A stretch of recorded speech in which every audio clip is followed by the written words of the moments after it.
बात नहीं। देखिए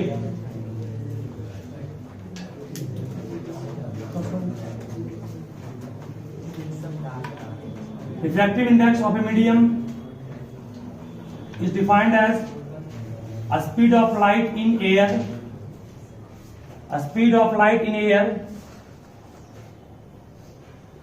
या वैक्यूम को दिखाते हैं सी सिंबल से, bye a speed of light in a medium को दिखाते हैं किससे, cm से। सी से दिखाते हैं speed of light in air को हमेशा, इसका वैल्यू होता है 3 × 10⁸ मीटर पर सेकेंड।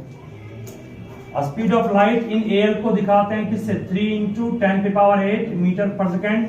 ये किसके लिए, एयर या वैक्यूम के लिए, फिक्स है, कांस्टेंट है ये, या तुम एयर चाहो कर सकते हो या वैक्यूम कर सकते हो। ये फॉर्मूला आपका है। अब यहां पर ध्यान देना, since c means speed of light in air सबसे अधिक होता है, ये हमेशा अधिक होता है किससे, किसी मीडियम में लाइट का स्पीड से। पढ़े हो ना, लाइट का स्पीड सबसे अधिक एयर में होता है, सबसे अधिक कर दिए। अगर दोनों तरफ डिवाइड करें किससे, डिवाइड दोनों तरफ करेंगे हम लोग किससे, सीएम से। क्या आएगा, CA/CM, ये भी क्या आएगा, CM/CM। CA/CM कहेंगे, म्यूएम नहीं कहेंगे, और CM/CM करके वन हो गया। अभी जस्ट प्रूफ कि किसी मीडियम का रिफ्रैक्टिव इंडेक्स जो होता है वो एक से क्या होता है, बड़ा होता है। ये इसका प्रूफ भी हो गया। ये प्रूफ कर दी किसी मीडियम का रिफ्रैक्टिव इंडेक्स एक से बड़ा क्यों होता है, उसमें speed of light in air हमेशा बड़ा होगा किससे, किसी मीडियम का स्पीड से। दोनों तो डिवाइड करेंगे CM से, CM/CM, यहाँ CA/CM, CM/CM करके वन हो गया, और CA/CM क्या हो गया, CA/CM का हो गया म्यूएम। लिखा है ना, refractive index of any medium is more than what, 1। ठीक है, इसके बाद फिर ध्यान देना आगे, मोर देन 1 और इक्वल टू 1 लिखा है। इक्वल टू 1 किसके लिए होगा, इक्वल टू 1 तब होगा जब एयर से एयर जाएगा। मान लो एयर यहां भी है और डिफ्रैक्टिव इंडेक्स ऑफ निकालेंगे आप एयर का ही, ऊपर भी स्पीड ऑफ लाइट एयर होगा और नीचे भी क्या हो जाएगा, 31 नहीं आएगा। एयर का निकालेंगे तो नीचे में जहां पर CM वहां CA आएगा, CA से कट जाएगा ना, वन आ जाएगा। हम एयर के अलावा दूसरे मीडियम की बात कर रहे हैं, उसमें एक से बड़ा होगा। तो पहले आपको कभी चुके हैं, किसी मीडियम का रिफ्रैक्टिव इंडेक्स एक से बड़ा होगा, लेकिन बट एयर कितना होगा, क्यों बात कर रहे शिवम, चुप नहीं कर रहे हम, हम बैठते हो तो बात तुमसे करते हो। किसी भी मीडियम में लाइट का स्पीड क्या होगा, हमेशा एयर से कम होता है। इसको ध्यान रखिए, इसी को ध्यान रखते हैं हम लोग आगे खुद किए, ध्यान दो आगे। 1 μ2 को μ2/μ1 क्यों कहें, ये हम लोग को प्रूफ करना है। ठीक है, चलिए शुरू करते हैं इसको, नोट पे पढ़ो इसको, उसकी बात करेंगे।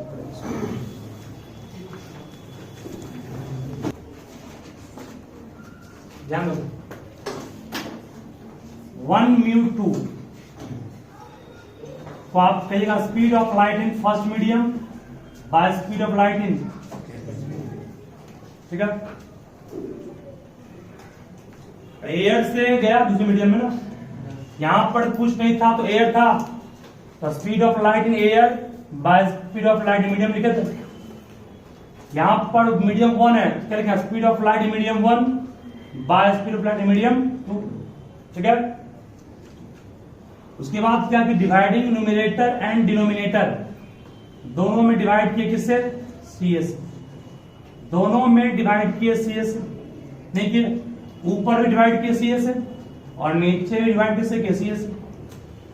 ठीक है ना, बोलोगे अब यहां पर C1/CA को क्या लिख सकते हैं, कहोगे C1/CA को सर आप लिख सकते हैं 1/μ1।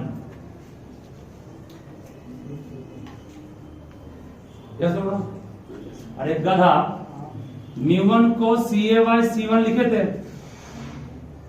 लिखते हैं कि नहीं, उलट देंगे 1/μ1 को लिख सकते नहीं हो C1/CA, तो C1/CA को 1/μ1 नहीं कहेंगे, और इस तरह क्या कहेंगे इसको हम लोग 1/μ2 म्यू2 कहेंगे। अब इसको सॉल्व करोगे कितना आएगा, इसको सॉल्व करोगे तो आपके सामने आएगा फिर कितना, म्यू2 बाय म्यू1 नहीं आएगा, म्यू2 बाय, यही तो हमको प्रूफ करना था, आया कैसे समझे। मतलब 1 म्यू2 को म्यू2 बाय म्यू1 कैसे कहते हैं, जिसका एक सिंपल सा प्रूफ था। बस फिर से बोल रहे हैं, जिसमें इंटर किया उसका फिर पहले आएगा, जिसमें रिफ्रैक्ट किया उसका फिर बाद में आएगा। उसके बाद डिवाइडिंग दोनों ऊपर नीचे किससे किए, सीए से किए, सीए से किए तो C1 बाय सीए को, सीए बाय C1 को लिखते हैं क्या, सीए बाय C1 को, सीए बाय C1 को म्यू1 कहते हैं। उलट देंगे तो क्या होगा, 1 बाय म्यू1 इक्वल टू इतना, आगे इसको इतना करेंगे, सॉल्व करेंगे इतना नहीं आएगा, डिवाइड करो इसमें से इतना नहीं आएगा। मतलब कि आपको याद रखना है, इसको रट लेना है कि अगर 1 म्यू2 है तो इसको इतना कर सकते हैं। जैसे मान लिया जाए, क्या बोले, हाँ तो वही रिलेटिव को एब्सोल्यूट में कन्वर्ट करने का फॉर्मूला ये बोल रहे हो क्या, कैसे यार, यहां पर कहीं लिए हैं सीए क्या, देखो तो लिए हैं सीए, उसके बाद डिवाइड नहीं किया, मैथ का यूज किया, उसके बाद मैथ का यूज किया, मतलब वो वाला फॉर्मूला यहां पे सेट किया इसमें। अब इसके बाद हम कुछ भी कर सकते हैं, हम यहां तक तो सी लाइन है, हमने पहले इसको तोड़ा, जो सिंपल ये फॉर्मूला बोल रहे हो क्या, और ये फॉर्मूला तो आप हर जगह यूज कीजिएगा। लाइट जिस मीडियम से, मान लो ग्लास से वाटर में गया, refract and speed of light in glass by क्या लेंगे, ये हर जगह काम, जिससे जिसमें गया। यहां पर कॉमन अंडरस्टूड की बात है, यहां मान लो एयर है, क्या आएगा, स्पीड ऑफ लाइट, एयर आ गया बाय क्या, ये सबके लिए एप्लीकेबल है, ये फॉर्मूला सबके लिए एप्लीकेबल है। बस अगर एयर है तो एयर, कुछ नहीं तब भी एयर, ऊपर वाटर तो यहां वाटर आ जाएगा, ऊपर ग्लास यहां ग्लास आएगा, ऊपर जो है वही ऊपर आएगा, ठीक है। इस सबके लिए एप्लीकेबल है, ये फिक्स नहीं है। मान लो कोई लिखा है जी म्यू डब्ल्यू, वो कहेंगे C G by W, C G means क्या, speed of light in glass by current water, ठीक है। इसी को और आप चाहेंगे तो बहुत सारे बुक में इसको लिखा था VG से और VW से। V मींस हो गया velocity of light in glass by water. C का ही यूज करना जरूरी नहीं है, कहीं कहीं भी यूज करता है, बस सिखाने में यूज किए। कहीं कहीं जानते हो C को, कहीं पर C को C नॉट लिखाता है, C नॉट से, C नॉट का मतलब है speed of light in air vacuum. ये आपको 10th लेवल तक मिलेगा, 10th के बाद मिलेगा ये। C नॉट मींस जहां एयर वैक्यूम वहां C नॉट आ गया, ठीक है। तो उसको मानते हैं यूनिवर्सल मीडियम, जो हर जगह आराम से मिल जाता है। एयर या वैक्यूम आपको हर जगह आराम मिल जाता है ना, इसलिए उसको हम लोग यूनिवर्सल मीडियम मानते हैं। ध्यान दो, आगे नोट नहीं करना इसको अभी। एक अभी बनाएंगे रिलेशन, हम उस रिलेशन को याद है, सारा न्यूमेरिकल्स आपका फटाफट बन जाएगा, चाहे किसी बुक का कितना भी कंपेरिजन क्यों ना हो, तो याद करना है, टू बी लर्न। और न्यूमेरिकल ये है कि अगर 1 म्यू2 को हम लोग सिंपल में पहले म्यू2 बाय म्यू1 कर सकते हैं। ये हुआ कि रिलेटिव को तोड़े किस रूप में हम लोग, एब्सोल्यूट में। तो मान लो कि आपको जी म्यू डब्ल्यू का मान कोई याद किए हो, कोई याद नहीं किए हो, जानते भी नहीं हो, निकालना पड़ेगा तुमको। तो तुम याद तो किए, तुम याद किए किसको, वाटर का याद किए, ग्लास का याद किए, सब याद किए, 5 याद किए, निकालने का दिया इसको, उसको उसी फॉर्मूला से बोलो क्या कहेंगे, mu W by mu G कहेंगे, mu W by mu C G by C बोले कहते हैं, म्यू की बात कर रहे हैं ना, लिखे ना 1 म्यू2 जो नीचे ऊपर आएगा, जो ऊपर है वो नीचे आएगा, म्यू में उल्टा हो जाएगा, सी में सेम होगा, सी 1 म्यू2 को C1 में शुरू लिखे ना, स्पीड में जो ऊपर है ऊपर रहेगा, नीचे नीचे रहेगा, लेकिन म्यू वाले में आपको उलटना पड़ेगा। G mu W means refractive index of what, refractive index of water by refractive index of glass, ठीक है। चलो वाटर का कितना लिखा है, वाटर का लिखा है आपको हम कितना 4/3 लिखा है ना, क्योंकि अब ये क्या हो गया, अब हो गया एब्सोल्यूट। याद करवाए कि नहीं करवाए, ग्लास का क्या लिखवा है 3/2। इसको सॉल्व करोगे कितना आएगा, 8/9 आएगा। सॉल्व मान लो किसी को नहीं आता करने, सुन लो इसको भी। 4/3 में भाग देना है 3/2 से। बचपन में पढ़े हो गए कि भाग जब करते हैं तो पहले गुना करते पलटते हैं, इस तरफ वाले को पलट दिए। 4 दूनी 8 होता है और 3 तिहाई 9 होता है, ठीक है ना? सही बात है। किसी को मान लो इसमें होता है, वास्तव में होता है, बोलता नहीं, जानते ना कहाँ प्रॉब्लम होता है। ये 8/9 हो गया। 8/9 के 1 से कम नहीं है, कैसे कम है? अरे आपको जस्ट कहे थे हम कि रिलेटिव डिफ्रैक्टिव इंडेक्स जो होता है वो 1 से कम भी होता है। उसका एग्जाम्पल था ये कि रिलेटिव डिफ्रैक्टिव इंडेक्स 1 से कम भी होता है, 1 से अधिक भी होगा, वो भी आपको मिलेगा आगे में, ठीक है? इसमें ध्यान रखिए। क्या ये अभी ये आपका पूरा लिखे नहीं है, बाकी अभी है। क्या बोलो? अरे जो ऊपर वो फर्स्ट, जो ऊपर वो फर्स्ट, जो नीचे वो सेकंड। हाँ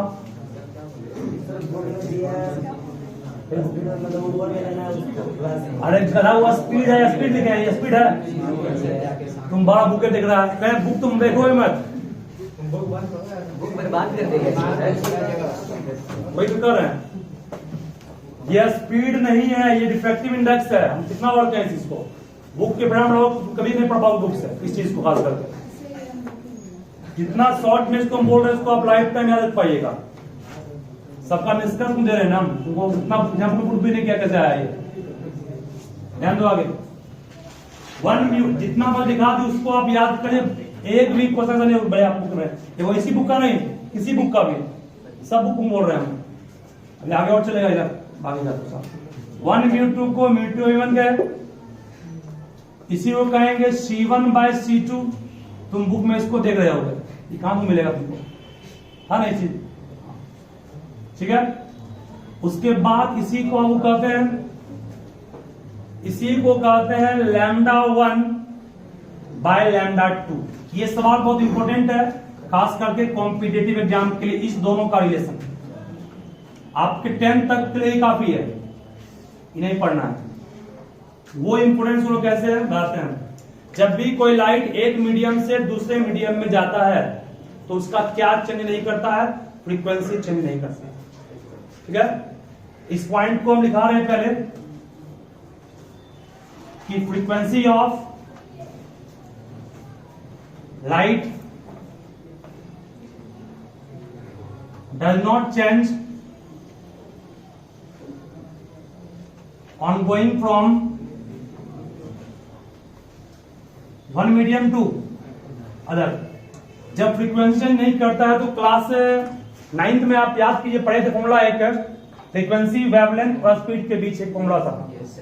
मान लो हम भूल गए, निकाल लेते हैं हम तो। डिस्टेंस इक्वल टू पढ़े speed into time. Distance means lambda, क्योंकि वेवलेंथ है, लेंथ में डिस्टेंस होता है, ठीक है? स्पीड मींस वेलोसिटी होता है, c होता है ना।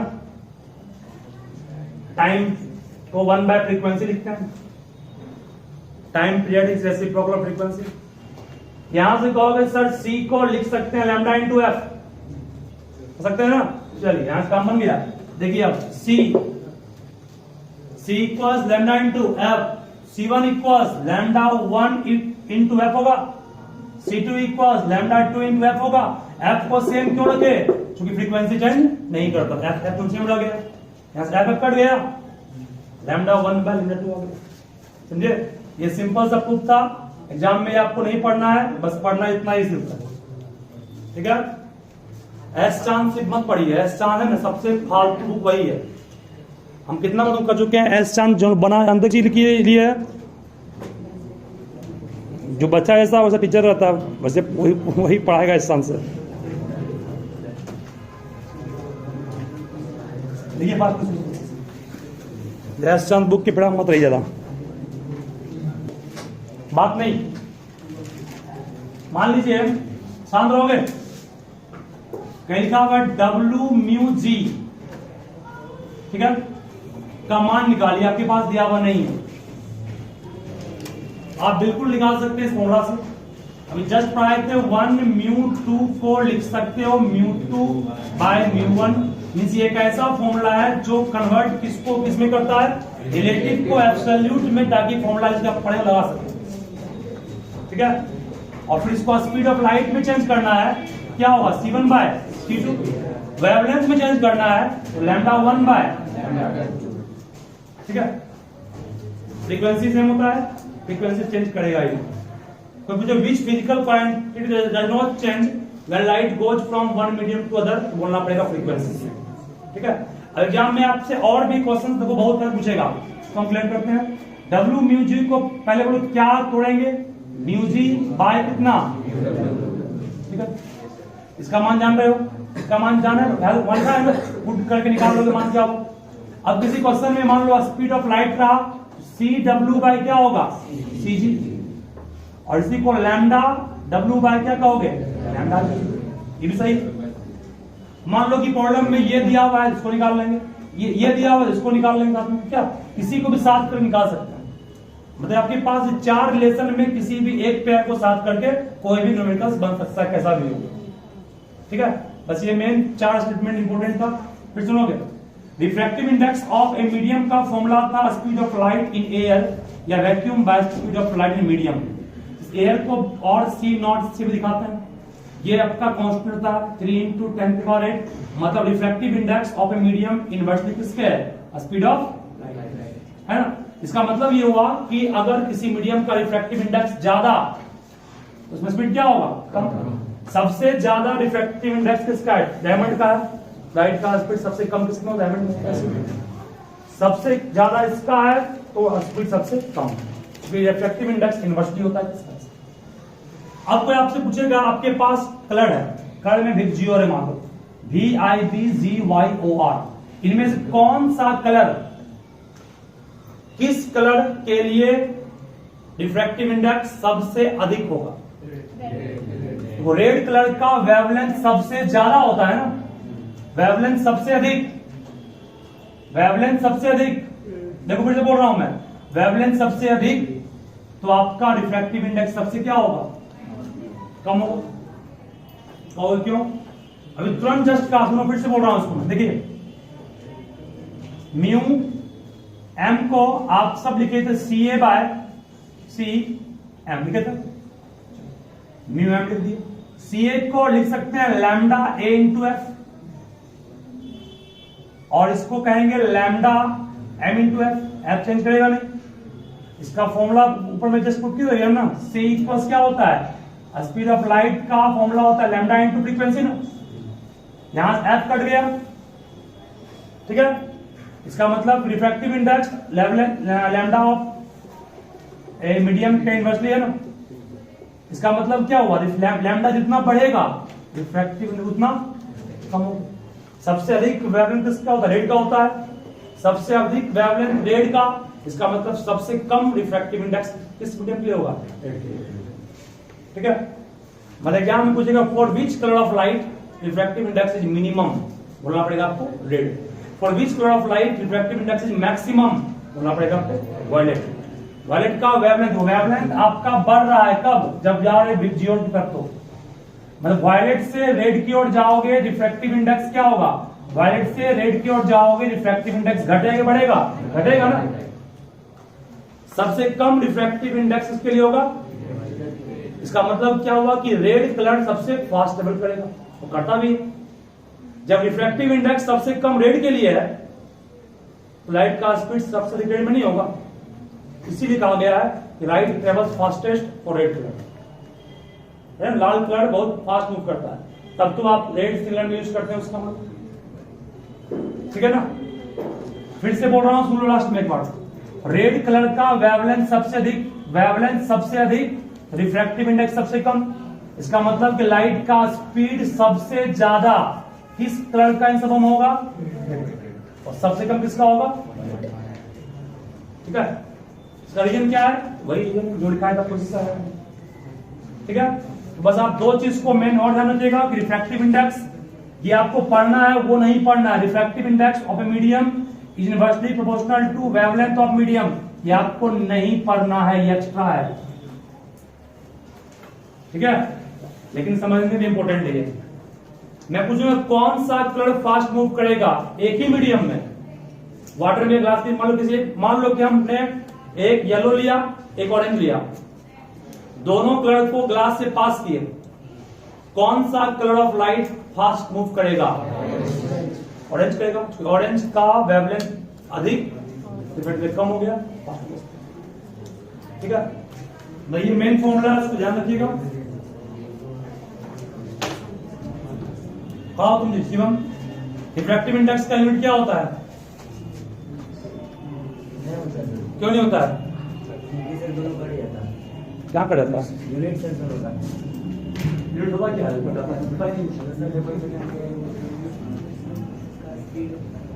स्पीड ऑफ लाइट का जो यूनिट होता है वो, और नीचे वाला जो होता है वो दोनों कट जाता है, यूनिट बचता नहीं है।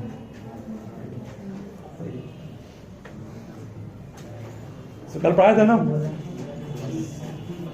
रिफ्रैक्टिव इंडेक्स यूनिटलेस क्वांटिटी, पढ़ाया जिसको